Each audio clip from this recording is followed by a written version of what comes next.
today I'm going to be showing you on how to use the Paint Deformation tool to the 3ds Max 2010 version.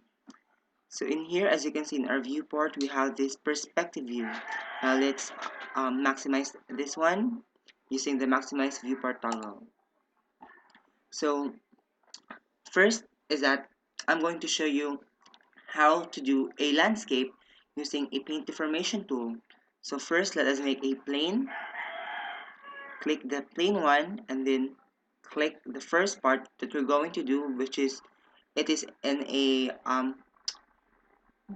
square form or in a rectangular form. Then first click, then click the second one, or unclick it rather.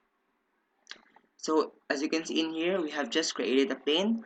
Now the second step that we're going to do in making a landscape is that for making a plane, you have to change the segments into a hundreds or more so that our plane would be more malleable and so that we can actually sculpt out in a smoother way from our plane. So you have to remember, the more segments, the more malleable you can use the push or pull toolbar or tool rather. So in here, let's go to the modifier list, and let's search turbo smooth. So in here, we have just searched a turbo smooth.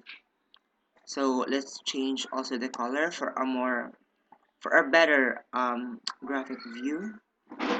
So let's change it into green. So in here, as you can see, I've just changed it. So now let's proceed to the paint deformation tool. So you have to right click your mouse, remember, right click, and click convert to editable poly here. So as you click on the editable poly, you can see the parameters in here. So you can find the paint deformation tool at the bottom part of these parameters. So as you can see in here, paint deformation, it says. So I'm just going to use the default push or pull. So as you can see in here, we have the default push pull value number 10, brush size number 20, brush strength 1.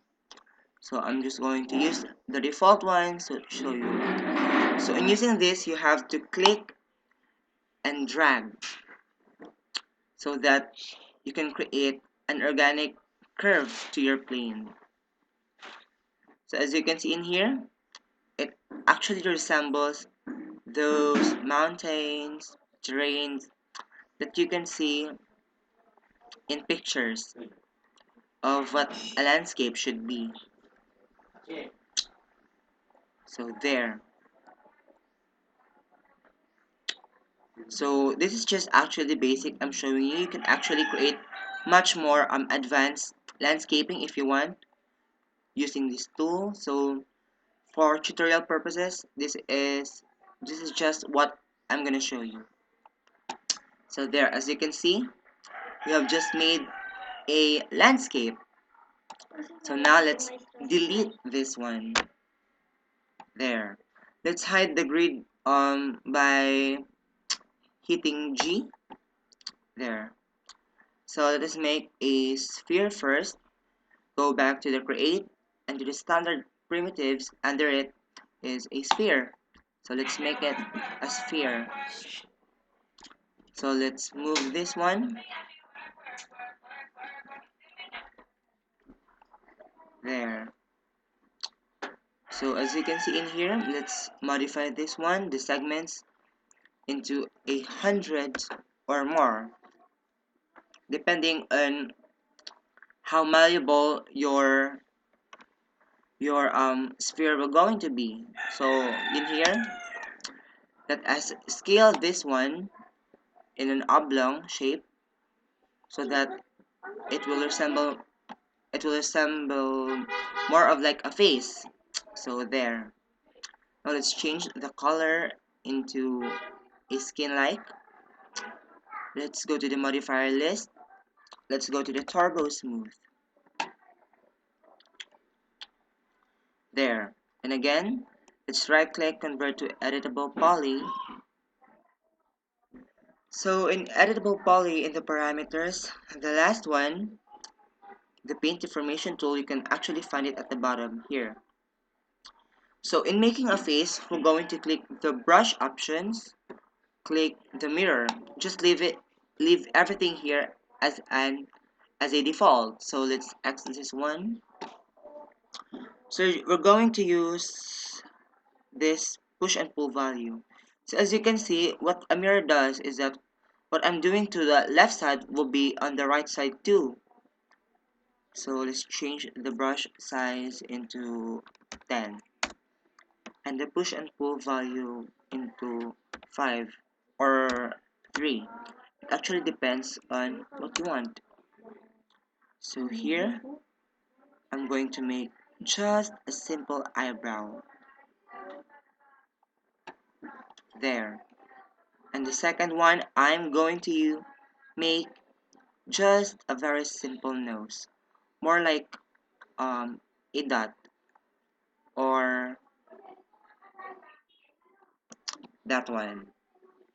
And the next step is that we're going to carve out or we're going to sculpt the eyeballs from our sphere and the mouth opening. So what we want or what we'll be doing is that from the push or pull direction, we're going to click the y-axis.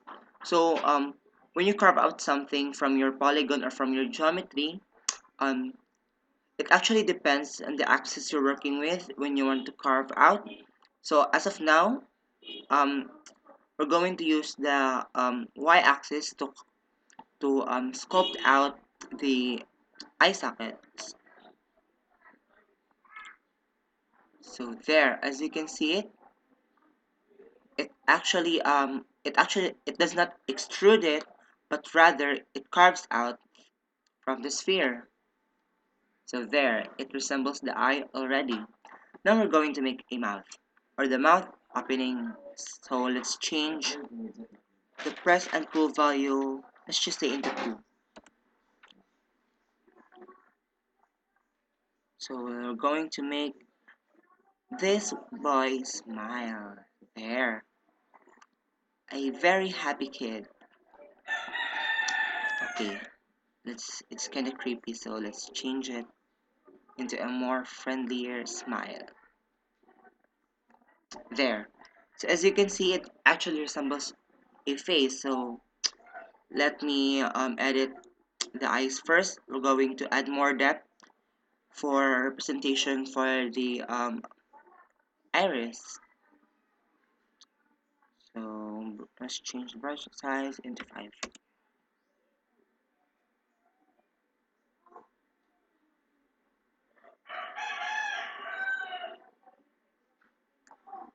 There. And I'm just going to add more depth to the mouth. So see, we could actually make a far more complicated face using just the paint deformation tool, but as for tutorial purposes, this is just what I'm gonna show you as of now. So that's it. Thank you for watching.